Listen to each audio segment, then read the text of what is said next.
इंसानी समाज में आलमी सतह पे, इंटरनेशनल लेवल में, नेशनल लेवल में एक कल्चर है, एक ट्रेडिशन है, अपना अपना मज़हब होता है, अपनी अपनी रीति रिवाज होती है, भाषा में फ़र्क हो सकता है, इलाक़ों में, प्रांत में, स्टेट्स में फ़र्क हो सकता है, लेकिन जहाँ तक ज़िंदगी की अहम खुशी का मामला है,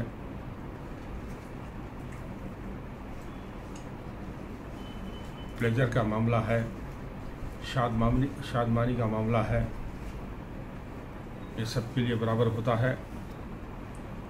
ये और बात है कि ईमान की बुनियाद पे, तरीक़े की बुनियाद पे मुख्तलिफ़ मरहले होते हैं, लेकिन शादी सबके लिए शादी होती है, मैरिज सबके लिए मैरिज होता है, और निकाह भी सबके लिए निकाह होता है।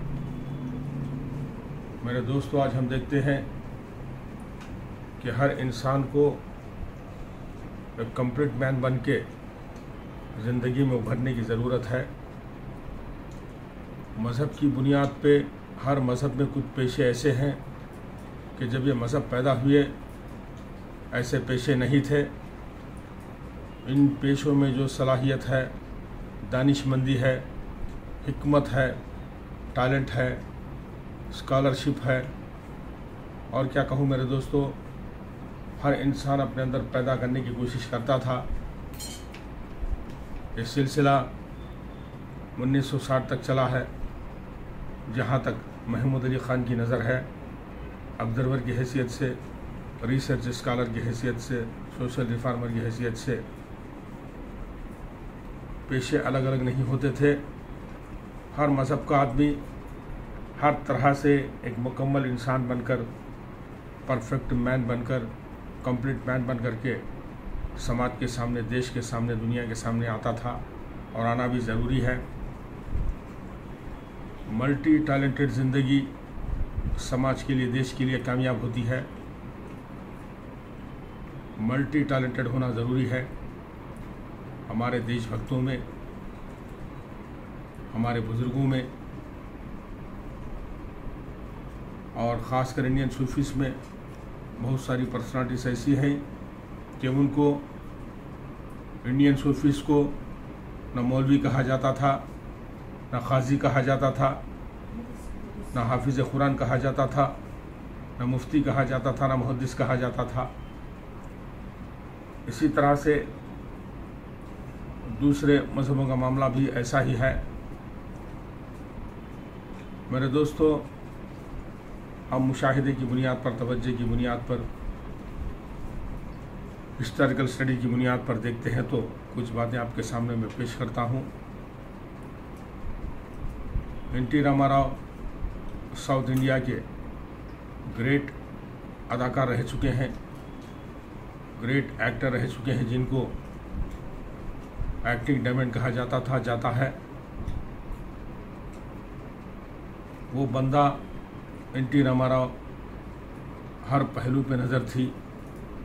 ज़बान की बात क्यों ना हो, सकाफ़त की बात क्यों ना हो, मज़हब की बात क्यों ना हो, सियासत की बात क्यों ना हो, फ़नकारी की दुनिया की बात क्यों ना हो, ख़ासकर NT. Rama Rao international melody king को बहुत चाहते थे। इसीलिए अकबर सलीम अनारकली में, भले तम्बड़ू में उन्होंने तेलुगु ज़बान से, तेलुगु सुनने वालों से, तेलुगु शराइयों से मोहम्मद रफ़ी का तारुफ़ करवाया।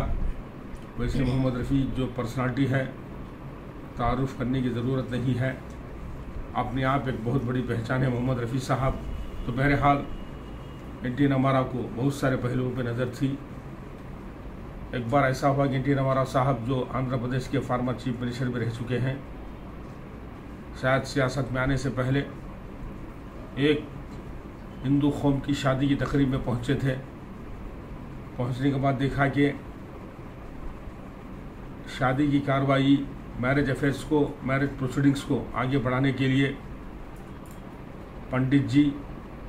पंडितों की जो टीम होती थी उनके आने में देर हो गई। लोग ज़रा तंग आ गए थे, परेशान हो गए थे। ऐसे हालात में टी रामाराव पंडित का रोल इख्तियार करते हुए पंडित जी की अदाकारी नहीं बल्कि पंडित जी का मकाम क्या होता है, शादी की महफिल में पिल्ली संदड़ीलो तेलुगु में कहा जाता है, मैरिज ओकेशन में एक पंडित का मुकाम क्या होता है, वो किस तरह की कार्रवाई करता है। तो एन टी रामाराव साहब खड़े हो जाते हैं, मेहमान की जगह थे वो, मेज़बान की सबकी इजाज़त लेते हुए पंडितों का एब्सेंट होना मौका पैदा हो गया था। तो इस मौके का फ़ायदा उठाते हुए एन टी रामाराव साहब मुसलसल 2 घंटे शादी की कार्रवाई को बज़ाते ख़ुद अपनी हिकमत की बुनियाद पे, अपनी गुफ्तगू की बुनियाद पे, अपनी सलाहियत की बुनियाद पे, अपने तजुर्बे की बुनियाद पे, हिंदू धर्म जो है उसकी रोशनी में दूल्हा दुल्हन की शादी करवाते हैं 2 घंटे बराबर।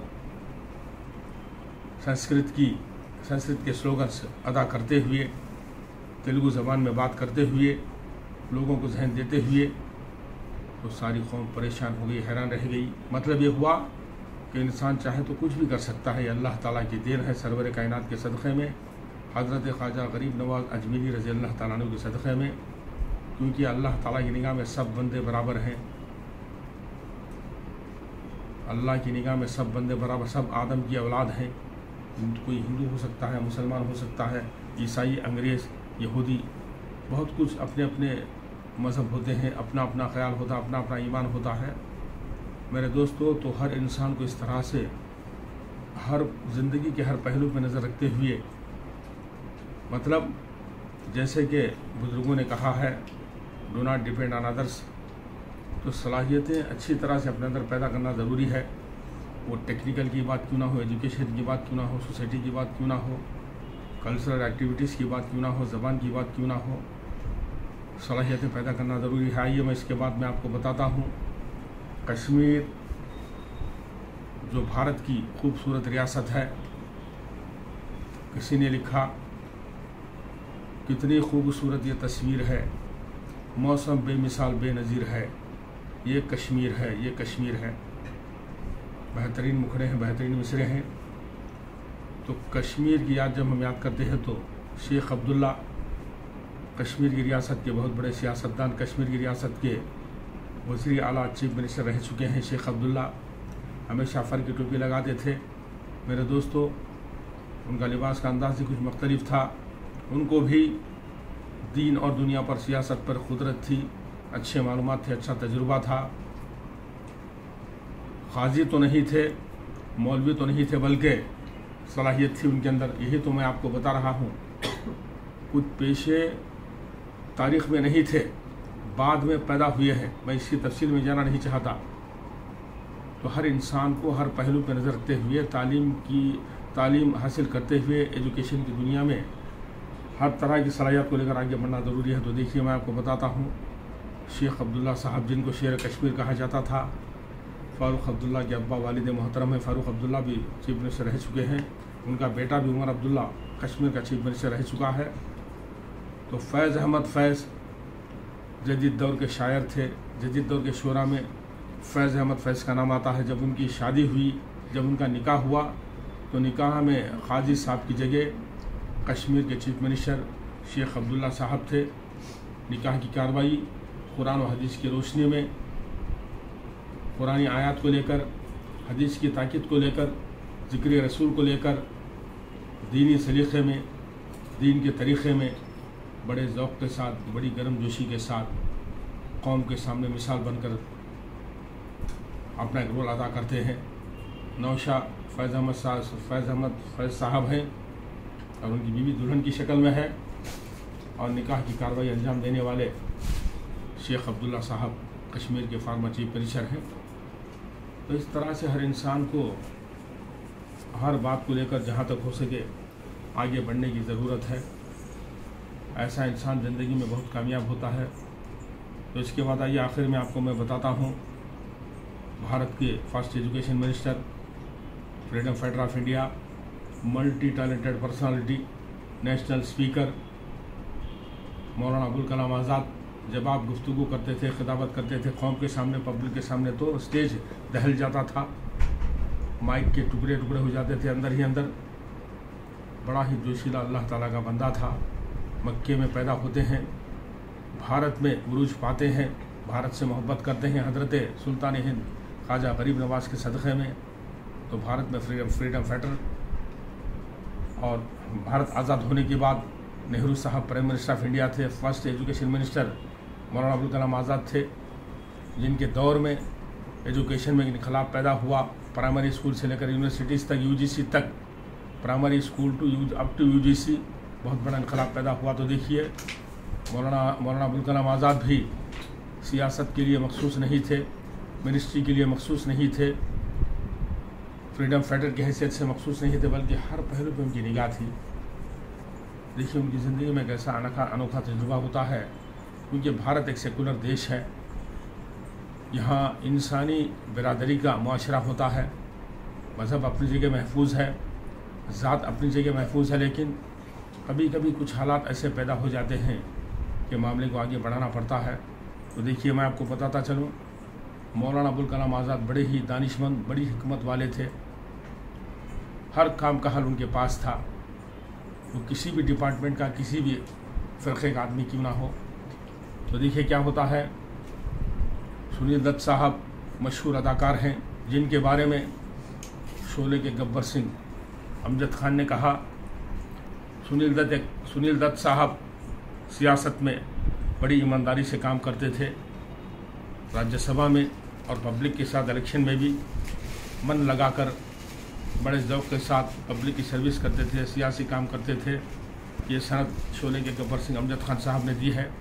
अमजद खान भी अपनी जगह एक आलिम था, मतलब नॉलेज पर्सनालिटी थी, बिगेस्ट नॉलेज पर्सनालिटी। लेकिन वो बंदा, खैर मैं तफसील में जाना नहीं चाहता। तो देखिए मौलाना अबुल कलाम आज़ाद के ज़माने में उनकी ज़िंदगी में कैसा तजुर्बा होता है कि नरगिस दत्त, उनकी माँ जिनकी अभी शादी नहीं हुई है, वो दुल्हन की शक्ल में है। नरगिस दत्त जो भारत की फिल्मी दुनिया की मशहूर अदाकारा रह चुकी है, उनके वालिद साहब दूल्हा की शक्ल में है। नरगिस दत्त की वालिदा और अब्बा का निकाह मौलाना अबुल कलाम आज़ाद काजी साहब बनकर निकाह की कार्रवाई बड़े जोश के साथ, बड़ी गर्मजोशी के साथ, बड़ी हिकमत के साथ दीनी मामलात को लेकर, दीनी कार्रवाई को लेकर अंजाम देते हैं। सारा भारत हैरान रह गया और भारत सोचने लगा कि भारत के देशवासियों के लिए रहबर हो तो ऐसा हो, लीडर हो तो ऐसा हो। क्योंकि मौलाना अबुल कलाम आज़ाद की ज़िंदगी स्टूडेंट क्यों ना हो, मौलवी क्यों ना हो, उस्ताद क्यों ना हो, मिनिस्टर क्यों ना हो, एमएलए क्यों ना हो, किसान भी क्यों ना हो, आम आदमी क्यों ना हो, सबके लिए एक मिसाल है। तो नरगिस दत्त की वालिदा और वालिद का निकाह उनके दौर में, उनके ज़माने के दौर में मौलाना अबुल कलाम आज़ाद साहब निकाह की कार्रवाई अंजाम देते हैं। तो इस तरह से हर इंसान को एक कंप्लीट मैन बन करके उभरने की ज़रूरत है। और आप जानते हैं कि नरगिस दत्त का जब इंतकाल हुआ, तो इंतकाल होने के बाद मरहूम मोहम्मद यूसुफ सरवर खान साहब, जिनको दिलीप कुमार के नाम से दुनिया जानती है, उनका मकान, सुनील दत्त का मकान पाली हिल में आसपास ही था। दिलीप कुमार मोहम्मद यूसुफ सरवर खान के घर के पास नरगिस दत्त का जनाजा तैयार किया जाता है, दीन व मज़हब की रोशनी में। क्योंकि नरगिस दत्त की तमन्ना थी, रूहानी तमन्ना थी, वसीयत थी कि मुझे कुरान व हदीस की रोशनी में, दीन व मज़हब की रोशनी में मेरे कफन दफन का इंतज़ाम किया जाए। उसके हिसाब से सुनील दत्त एक सच्चा देशभक्त, सच्चा मर्द, दिल वाला इंडियन, उसकी बीवी का नाम नरगिस दत्त था। बीवी की रूहानी तमन्ना को लेकर, वसीयत को लेकर, उनकी रूहानी तमन्ना के हिसाब से दिलीप कुमार के घर के पास ये सब कार्रवाई अंजाम पाती है। तो दिलीप कुमार भी मल्टी टैलेंटेड पर्सनालिटी, वो डरे नहीं, क्योंकि जो डर गया समझो मर गया। बम्बई की सरजमीन में जिगर को हाथ में लेकर जीने वाला बंदा दिलीप कुमार, मोहम्मद यूसुफ सरवर खान साहब हैं। और दिलीप कुमार भी कोई कम नहीं है। सुनील दत्त भी अपनी जगह बहुत बड़ी पर्सनालिटी है। फ़न की दुनिया क्यों ना हो, सियासत की दुनिया, समाजी दुनिया क्यों ना हो। बहरहाल आखिर में हमारे देशभक्तों से, हमारे देश के, भारत के डेवलप्ड पर्सनालिटी से हमें पता चलता है, सबक मिलता है कि हर इंसान को हर फील्ड में, हर मैदान में अच्छे तजुर्बे के साथ, अच्छे इल्म के साथ आगे बढ़ना ज़रूरी है। प्रीत जहाँ की रीत सदा मैं गीत वहाँ की गाता हूँ, भारत का रहने वाला हूँ, भारत की बात सुनाता हूँ। तो मैं इस रिफॉर्मेशन के पैगाम के साथ आप सबसे आपका देशवासी महमूद अली ख़ान बिन मरहूम के फ़रीद ख़ान इजाज़त चाहता है। जय भारत।